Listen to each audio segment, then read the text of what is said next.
Welcome to Energy Stew. This is Peter Roth, your host. And I'd like to ask you, how much of current events do you really understand in the bigger picture? And I know we're all rooting for somebody, or maybe not, and maybe it doesn't matter. So to help us understand where life is at right now in the big picture, there's an extremely big picture guy who's been on Energy Stew quite a number of times. I love talking with him. David Suich, welcome back to Energy Stew. Thank you so much, Peter. It's a pleasure to be back on the show with you. Yeah, and we were talking before the show about what's going on in the world. Hmm. So, what's going on in the world? Well, it's kind of been business as usual for many thousands of years.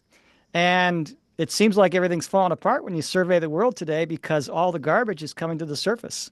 Negative behavior, the narcissism of the world leaders and governments, and the banking, corporate, government oligarchy that's sort of ruling over us, who do not have our best interest in mind.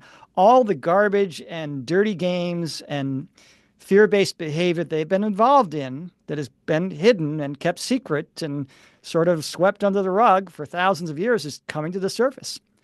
And the first part of solving any problem is to recognize that there is a problem. So, I tell people turn off the news. It's a negative fear report. The news is not showing the good news.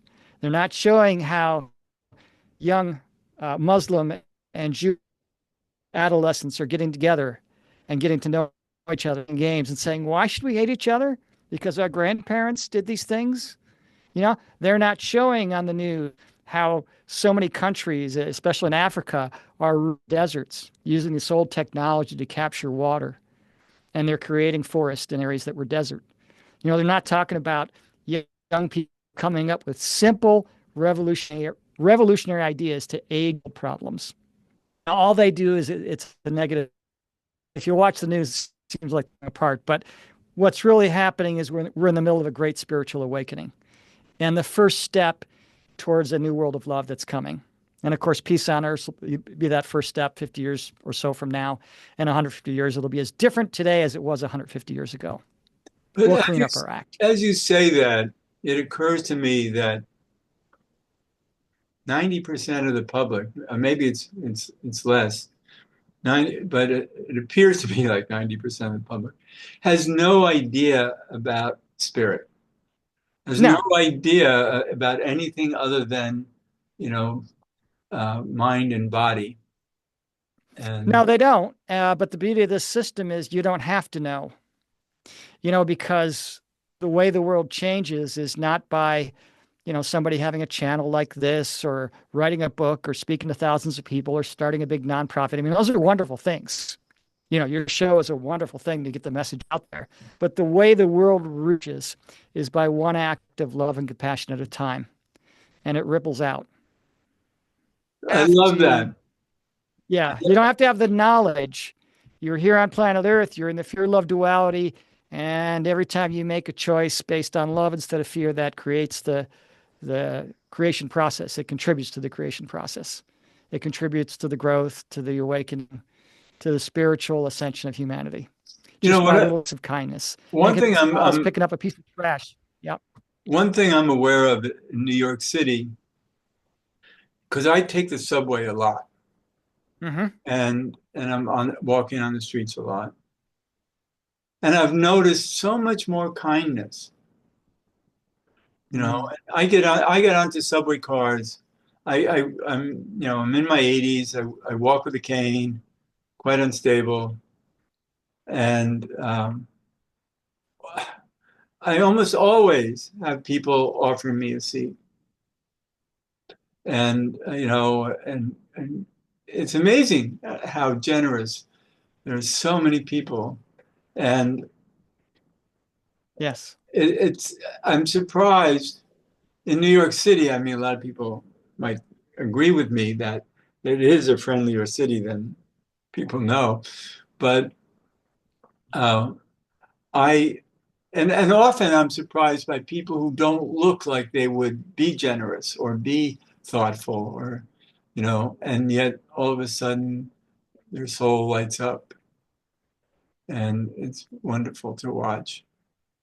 And Yes, there's a I assisted also, because I'm always complimenting people and, I'm always trying to give people positive input about what I see about them. Sometimes it's their clothing, even just their shoes or hairstyle or whatever it is about people that I know they're proud of.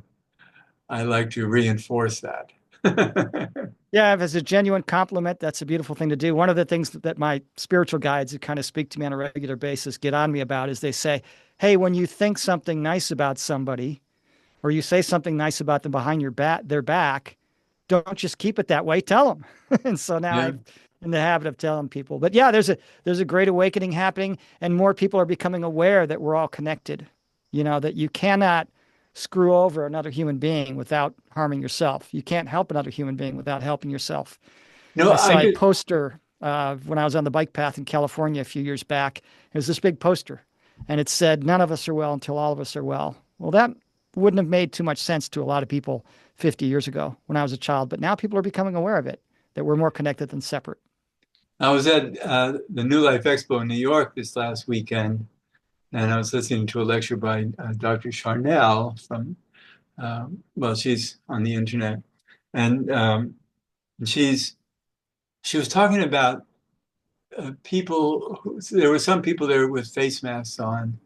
A woman Hmm. came into her talk with a face mask on, and she said, "Why are you wearing that?" And she talked about her fears that provoked her to put on a mask. And she said, "You know that when you do that, you're actually presenting your fears in a way that um, like returns like." Huh. So, so if you're afraid of germs, you're wearing a mask. Those, whatever, if there are any germs around, they're going to find you. Yeah, thoughts are things, right? That's one of the first things they teach or remind near-death experiences when they get to heaven. Thoughts are things. So, the law of attraction is a real thing. It's nothing new, is it? They have the old saying, "Be careful what you wish for," because your intention changes reality. Or the old Latin saying, "Audentus fortuna sinuvat," fortune favors the bold. You're bold in doing something, and it seems like fortune favors you. No, that's the law of attraction working. And the Bible says, "Whatever you sow, that shall you reap."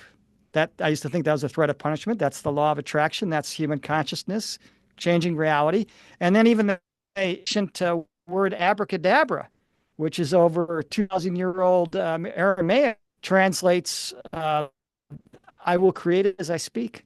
So, if you're a hypochondriac, the dark matter fabric, which kind of is the building blocks of creation, doesn't know right or wrong. It just says, "Oh, you're focusing on that. Okay, well, we'll give you that."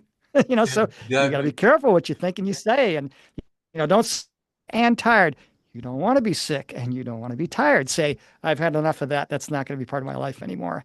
And especially for people who are attracted to a channel like you're a more powerful manifest general public.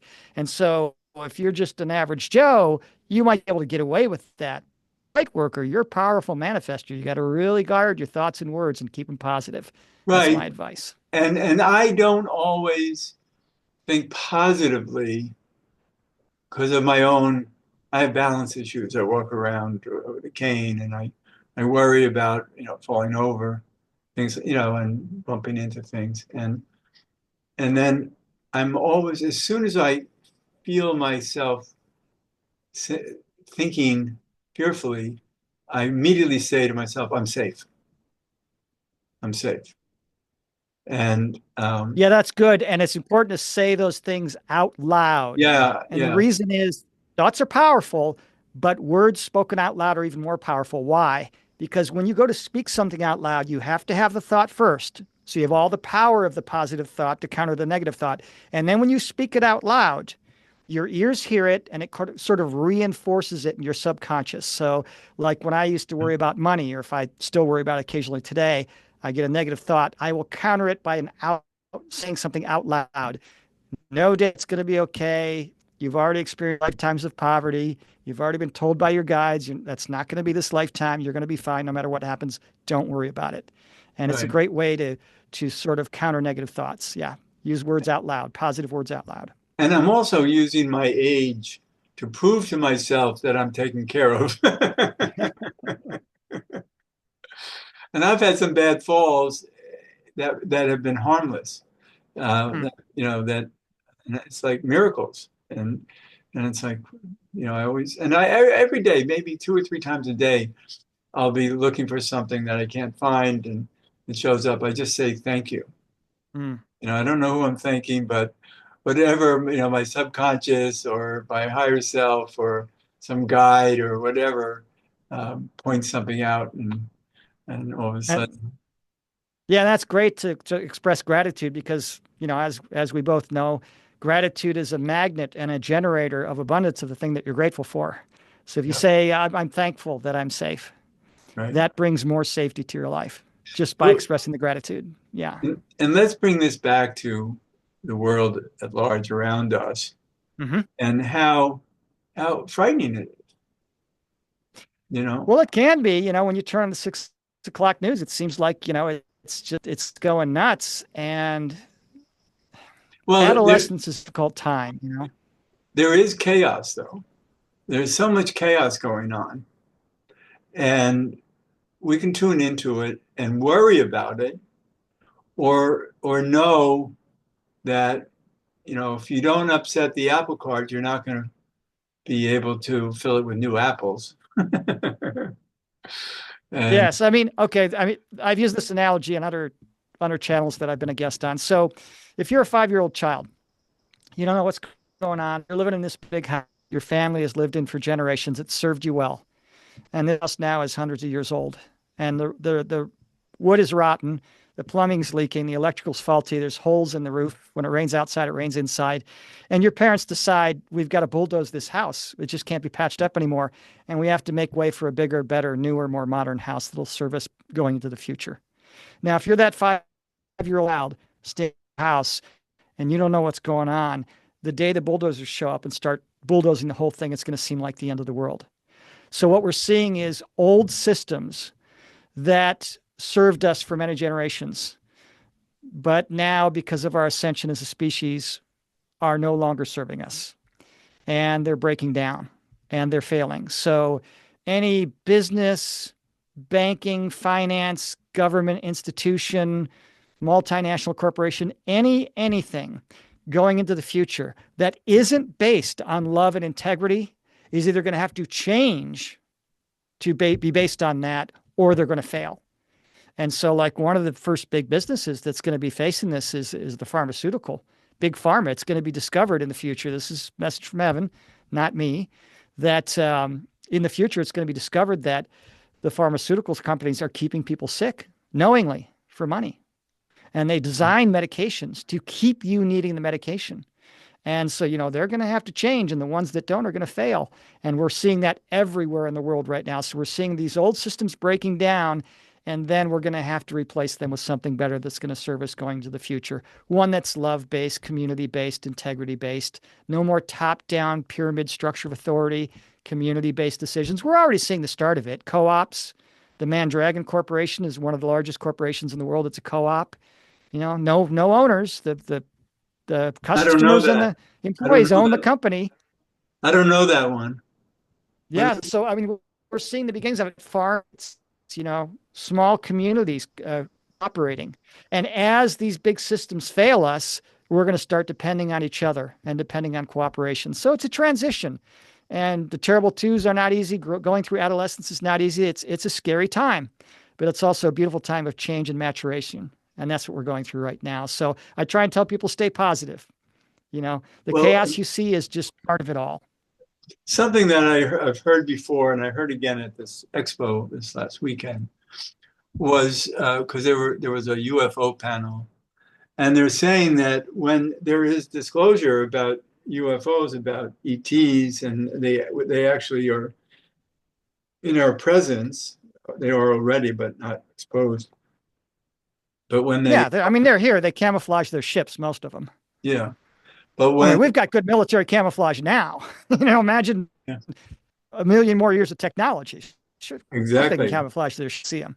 Yeah, and these But ships, they'll start showing it on an individual basis. They're not going to land on the White House lawn. That was going to cause a panic. They're going to start showing up here and there. And then when everybody's used to it, it's going to be a slow transition because they've done this well, before. but They some don't just show people, up in mass and cause a no, panic but like some people Independence Day. think that if they do show up in the right hands of people we can trust, then identifying beings from another place will call on humanity to um, to rediscover itself as one.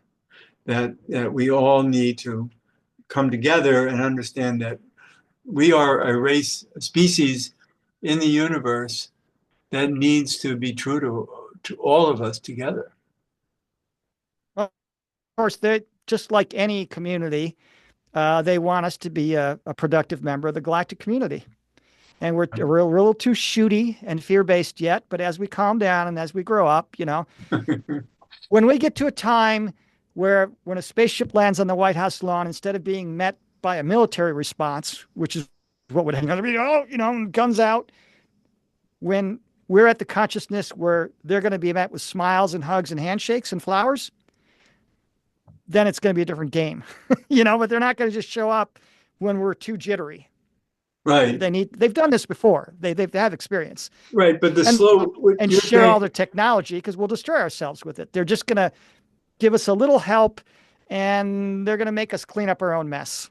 They're going to well, help us clean up I our own think mess. we need to, but if we know that we are only one species of many, many, many in the universe, we'll be more responsible about ourselves. Oh, yes. Yes, absolutely. And they'll give us some information that'll help us learn to get along better. And, in our galaxy, there's kind of a rule. I don't know about other galaxies, but they don't interfere with a species that hasn't made interstellar contact yet. So we kind of have to develop quantum based technology. That's how they communicate. And once we have that, it'll be like a tribe on some island in the middle of the ocean that nobody knows about. And they're slowly developing. They think they're alone in the world. And then they develop a shortwave radio. And oh my God, there's all these voices. It's going to be an aha moment. Oh my gosh, we're not Right. alone. We're part of this big family. And it'll help us grow up, I think. It'll help mature us. And, Ronald Reagan talked about it. He said, if an alien force showed up that was hostile, the whole world would unite. Well, what if it was a good force? I think there'd be even more unity. Yeah, exactly. No, I love Yeah. it. So I work with I'm unusual, and the audience might not understand it. There is an inner earth, and I'm very friendly with people from inner earth, and I'm in communication with them often. And just for the listeners, it's not like Inner Earth from Lord of the Rings. Right now, This this is is good, actually high vibrational, benevolent Inner Earth species, not well, not evil monsters. the scientists have recently said that there are cavities under the mantle of Earth, many cavities, and that's where cities could dwell. And there Oh yeah, are, there's underground cities. yeah, there are We have that now. 120, Yeah. of them. And one of them is near New York, is in contact with me, and they visit me regularly. I'm waiting to visit them because they want me to. And I said, okay, get me down there. But I don't know how they're going to do it, but at least they visit me in astral projection. Hmm. So, and it's very, we communicate very clearly telepathically, and it's really cool. And I'm very different that way. But these are beautiful people. They're all of love and light, and they stand around eight Yes. feet tall, and they live to 800 years, and it's amazing what a beautiful society they have, and Yes. quite advanced. And so uh, they are also role models of the future. They can come up here when the atmosphere up here lightens up energetically, frequency, because Yeah, well, and we have a You're, lot of you're, contaminants in our atmosphere as well. well, They don't yeah, like we're coming too down here because dense. the air and yeah, We're it's real still too contaminated. dense. Yeah, it's going to lighten up here. Yeah, we're just coming out of 3D, Yeah. third density, and we're actually in fourth density right now, which is transition between third and fifth. Yeah. Okay. And so we're in that. People say dimension, but that gives like a mathematical connotation. They're not really dimensions like like a line, a square, and a cube. It's densities, it's frequencies, just like you Yeah, said. exactly. Yeah. And so that's what the future is going to be about. It's going to be about raising frequency because Yes. consciousness is of frequency. Hmm. And we have this planet right now, humanity is a fairly low frequency that is shifting through this chaos. And all of a sudden people are going to aspire to a higher knowing, to a greater being. And then we're being taught, like there's the telepathy tapes, that is a series of tapes of non-speakers, of autistic people who don't speak. And it turns out that they are much more telepathic and advanced consciousness than most humans, and they are amazing what they know, and their abilities, their psychic abilities, etc. They can read your mind easily, and and they represent the future. They represent when we're in a higher consciousness. What it'll be like when we can read each other's minds all the time. How do you think we're going to be thinking? How will we learn to think when everybody can read our minds? We're going to have to Gonna learn change to the think. game, isn't it? We're going to have to Yeah. learn to think nicer. Oh yeah. Yeah. And I've heard about this in the future that there won't be a need for cell phones. Because it'll be like, hey, sweetie, do you want to ask the kids if they want to come over for dinner tonight? Yeah, hold on, let me ask. Yeah, they said they're coming. And That's what it's gonna be. but that's how non-speakers are. They're Yeah. able to do that. And I like what you said about autistic people and children. I've heard about that in my research that it's not that there's some blockage or they're defective. They are operating at a higher frequency. And Yeah, so they don't understand the third density reality. They have a hard time communicating in this linear sort of Neolithic way that we communicate. Their right, communication's mind to mind. They're operating at a different level. right. And often their human bodies don't function properly. Yes. But the way that they communicate with us is if you put a big alphabet board in front of us, they can actually punch letters and spell and communicate with us about how they're telepathically communicating with each other. Yeah, I mean, they're advanced.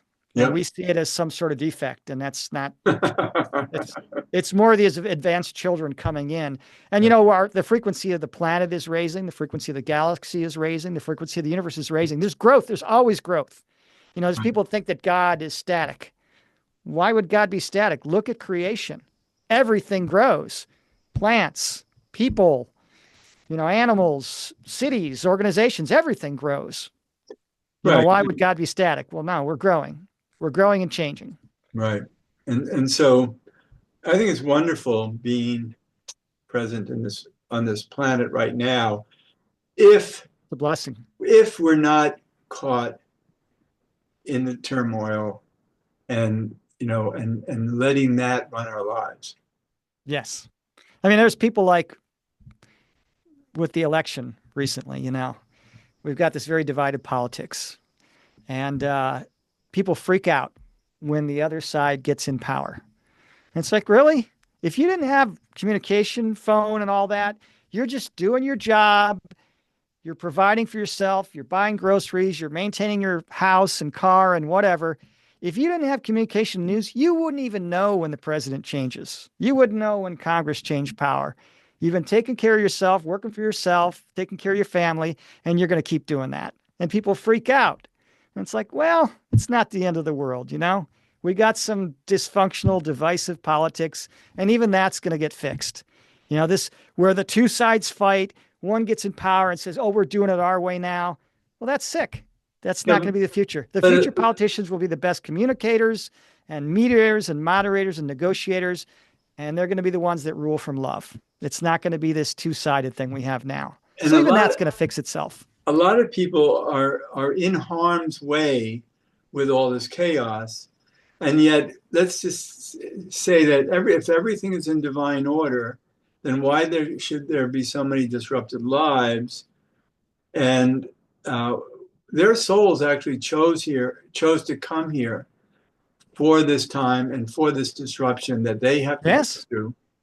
And they're the soldiers that are really having to fight for their own survival at this time to help create a better world. And they don't Yes. know it. They're caught in it. And it seems chaotic because consciousness learns through contrast.